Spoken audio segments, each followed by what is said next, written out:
eu tenho o prazer de estar com o professor Milton Miranda, é doutor em prótese pela Faculdade de Odontologia da Universidade de São Paulo e também professor do curso de mestrado da São Leopoldo Mandique de Campinas. Isso, professor Milton, é um prazer tê-lo aqui conosco hoje, falando sobre o assunto prótese sobre implantes, estado atual que a gente vive nessa grande especialidade que é a prótese.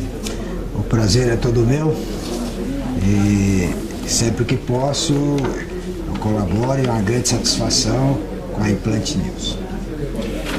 Nós separamos algumas perguntas ligadas ao assunto de prótese sobre implantes e a primeira que eu gostaria de abordar com você, Milton, diz respeito às próteses e implantes mal posicionados. A gente sabe, na década de 90, vamos considerar os últimos 20 anos, por isso que são os 20 anos mais marcantes da implantodontia no Brasil, principalmente, que na década de 90 a ideia principal era colocar implantes, não importasse aonde, né?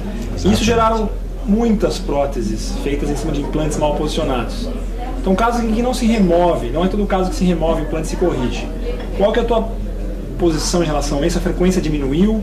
Como é que está a situação hoje? E como é que você tratou o caso, que eu tenho certeza que você deve ter convivido e resolvido de casos de implantes mal posicionados?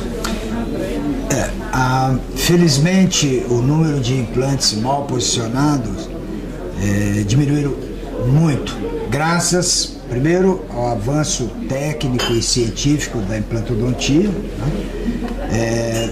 E como você abordou, década de 90, eu já trabalhava, né, nessa época e comecei junto com os pioneiros aí da implantodontia. O foco era voltado para a cirurgia, colocar pinos, né? E depois eles iriam pensar em como colocar prótese em cima desses implantes, né? Atualmente, por que diminuiu tanto o número de implantes mal posicionados? Além do avanço científico e técnico, tanto na área cirúrgica quanto na área protética, nós temos hoje uma maior previsibilidade, porque o foco é a prótese e não os implantes. Então hoje nós fazemos o que se chama planejamento reverso. Primeiro se planeja a prótese com enceramento diagnóstico e em função dela é que nós vamos colocar número e tipo de implantes adequado à prótese. E com isso nós utilizamos, a partir desse enceramento diagnóstico, guias cirúrgicos. Na hora da cirurgia você vai colocar exatamente na posição que você precisa. Eu trouxe 2 slides, mais ou menos dessa época, década de 90. O primeiro mostra um implante colocado muito apicalmente, né? Então não tem como você resolver isso esteticamente falando, né? Então essa é uma situação muito frequente, né? E outra situação, implantes mal posicionados no sentido vestibular. Veja que, como curiosidade, né, o paciente aqui está em oclusão e o transferente não está impedindo o fechamento dos dedos. Né? Não tem o que fazer, quer dizer, é uma situação muito difícil, por isso que se criou nessa época os análogos, os pilares angulados, e essas angulações 15 graus, 20, 30 graus para corrigir coisa desse tipo, né? Então felizmente essa situação melhorou, e o que pior ainda, veja, nós temos 28 dentes, né, com sisos 32, e aqui deve ter uns 40 implantes, quer dizer, é impossível se fazer qualquer tipo de prótese numa situação dessa. Ou seja, a ausência total e absoluta de planejamento, né? Felizmente a situação hoje melhorou. Nós primeiro planejamos a prótese e em função dela que vamos colocar os implantes e no leito correto, né? Na posição correta. A gente olha um caso como esse, era muito comum realmente colocarmos 12, 14 implantes, né? A ideia era fazer dente a dente. O paciente, até hoje, o paciente, o professor pode me dizer isso melhor na sua experiência, pacientes vão até hoje na nossa clínica buscando, eu quero um dente isolado, né? Como é que você trata essa questão Não, mas hoje, exatamente com esse planejamento reverso, você molda o paciente, monta o articulador, faz o enceramento, é possível sim colocar dente a dente, dentes individualizados. Agora, nessa situação aqui, observe que os implantes estão totalmente fora de uma posição normal, né? Um implante tocando no outro, não há espaço aqui nem para você colocar transferente para moldar, né? Então, falta de planejamento. Pode-se colocar tranquilamente os implantes e os dentes individualizados, desde que se tenha um planejamento adequado. Eu escutei de um protético muito famoso chamado Renzo Casellini, que trabalha em Los Angeles, uma vez a seguinte frase, traduzindo para o português: errar no planejamento ou falhar no planejamento é planejar a própria falha. Exatamente. Então isso serve muito para a prótese.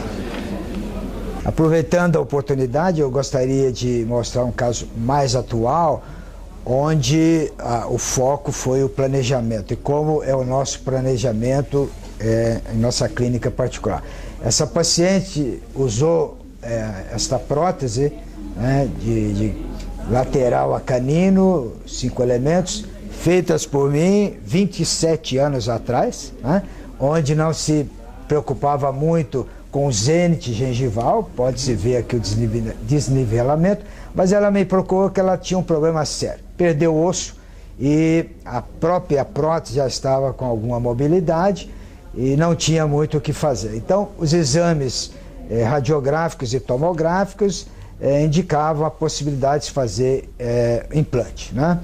E então a prótese foi removida, os dentes foram extraídos e o nosso planejamento, com a remoção da prótese foi feito moldagens, os modelos montados em articulador, e nós fizemos um enceramento diagnóstico muito próximo da necessidade futura da prótese. Então, esse guia cirúrgico seria um espelho da futura prótese. Então, com o guia cirúrgico pronto, é que nós fomos para a boca, fizemos as extrações e colocamos 5 implantes. A cada momento, o guia cirúrgico era colocado para verificação, né, da localização dos implantes. Isso certamente vai dar uma previsibilidade muito grande da minha prótese, né? Então nós fizemos sistema Procera, intermediário em zircônia, e próteses parafusadas. Aí o resultado final, os 5 implantes colocados exatamente onde nós precisávamos, de acordo com o enceramento diagnóstico, né, planejamento reverso, e o guia cirúrgico que foi obtido graças àquele enceramento diagnóstico. E aí o resultado final, com previsibilidade. Implantes onde nós necessitávamos e a prótese, então, com resultado estético bastante interessante. Então, era esse caso clínico que eu queria apresentar. Passando um pouco, então, da questão do planejamento, do avanço da implantodontia como um todo na parte de prótese, como é que você pode dizer para nós, hoje, o estado atual da tecnologia em relação ao avanço na parte estética nos implantes? Eu posso citar hoje a zircônia como um dos materiais importantes empregados na parte estética, e também algumas porcelanas, né, diferenciadas hoje que a gente tem no mercado, que não eram utilizadas há 15, 20 anos atrás e que hoje estão à disposição da gente, dos cirurgiões, inclusive até no sistema Cadicam, a gente sabe que tem o silicato, né, outros tipos de porcelana. Queria que você falasse um pouquinho disso, nós vamos além da zircônia ainda. Qual que é o teu ponto de vista, Milton, por favor? Na realidade, a zircônia foi e continua sendo uma excelente opção para se confeccionar uma infraestrutura, em cima dela a porcelana estratificada, né, de cobertura. O grande problema da zircônia é relativo à cimentação da prótese. A zircônia é ácido resistente, então você não tem como fazer uma cimentação adesiva se a sua infraestrutura for de zircônia. Então você poderia cimentar com qualquer tipo de cimento, desde fosfato de zinco, ionômero e cimento resinoso, tanto faz, porque não há micro-retenção na estrutura da zircônia, né? Então eu acho que nós temos no futuro 2 caminhos aí que eles estão pesquisando: ou se melhora a estrutura da zircônia para que se permita um ataque ácido, né, na estrutura da zircônia e, consequentemente, se fazer uma cimentação adesiva ou, como você mencionou, melhorar um pouco um outro tipo de cerâmica, é o de silicato de lítio, que você falou, que é ácido sensível, né? Você pode fazer uma cimentação adesiva, mas ele é muito menos resistente que a zircônia. Então, ou se aprimora o de silicato de lítio, né, para que ele tenha uma resistência maior, ou se consegue algum meio de se fazer ataque ácido na zircônia. Mas eu acredito que tem que haver uma melhora nessas infraestruturas. Esteticamente, a zircônia é fantástica, não só pela estética, ela é muito biocompatível, né? E uma resistência fabulosa. Então, acho que vale a pena investir nesses dois aspectos aí e ter essas duas opções, zircônia e de silicato de lítio. Tanto para... E em relação aos pilares, a gente sabe que pilares de titânio, a gente tem uma situação, principalmente em regiões anteriores, e pilares, quando a gente faz um pilar de zircônia, pré-fabricado ou não, ou confeccionado posteriormente por um laboratório. Qual que é a sua experiência nisso? Você realmente gosta dessa empregabilidade desse material? Na realidade, se você puder verificar nessa foto aqui, eu trabalho muito com infraestrutura em zircônia, né? E nesse caso, o paciente tinha um pequeno defeito ósseo nessa região aqui, tá? Então nós fizemos uma infraestrutura em zircônia, já planejando cobrir esse defeito ósseo, né, com a própria porcelana da estratificação de cobertura, porém caracterizada na cor da gengiva. Então fica uma estrutura muito leve e uma estética surpreendente. Se você puder observar o resultado final aqui, acho que eu tenho mais slide aqui, né, como o paciente chegou. E aqui você pode ver o resultado que a gente consegue. Isso aqui é a mesma cerâmica dessa, só com pigmentos, né? Na mesma cor da gengiva do paciente. Então a gente tem um resultado bastante interessante. Sai dessa situação. Início e o fim. Certamente que a cor dessa cerâmica é importante que o técnico esteja no consultório para que ele possa avaliar a cor exata dessa gengiva e até fazer uma maquiagem direta na boca do paciente, adicionando vinículas, arteríolas, coisa desse tipo, para que a cor fique exatamente a cor do paciente. Então, eu gosto muito de estrutura em zircônia, dá um resultado muito interessante, estética muito boa, né? Agora, só precisamos melhorar, então, essa adesividade na hora da cimentação que não existe na zircônia. Sem dúvida. E para a gente encerrar, então, estamos chegando ao final da nossa conversa agradabilíssima, eu gostaria que você, se tivesse dar um conselho para quem está começando a fazer prótese sobre implante, o que você diria para essa pessoa, para esse cirurgião dentista iniciando? Na realidade, não existe nada simples na odontologia, né? Eu diria que primeiro estudar bastante, se dedicar à profissão. Mas especificamente com relação à implantodontia, eu acho que o meu conselho seria inicialmente que o recém-formado dentista, o colega, fizesse um curso de periodontia, para que ele pudesse dominar o que se chama estética vermelha, né? Principalmente com relação à enxertia, tecido mole e duro, né? Gengiva e osso.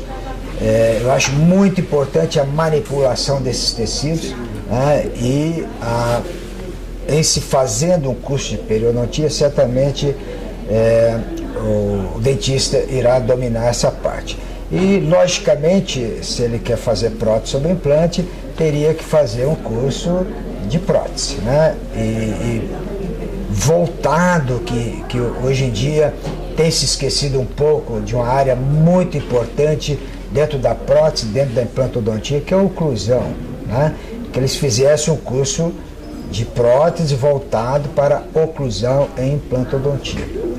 Então esses seriam os meus dois conselhos. Periodontia e implantodontia, mas voltado, né, na área da prótese, voltado um pouco para essa parte básica de oclusão, princípios básicos de oclusão. Eu passei nos últimos minutos finais, a gente, para consideração, e eu tive exatamente essa experiência. Quando eu iniciei, eu cheguei para os colegas e perguntei: eu faço periodontia ou faço bucomaxilo? Não existia especialidade de implante naquela época, início da década de 90.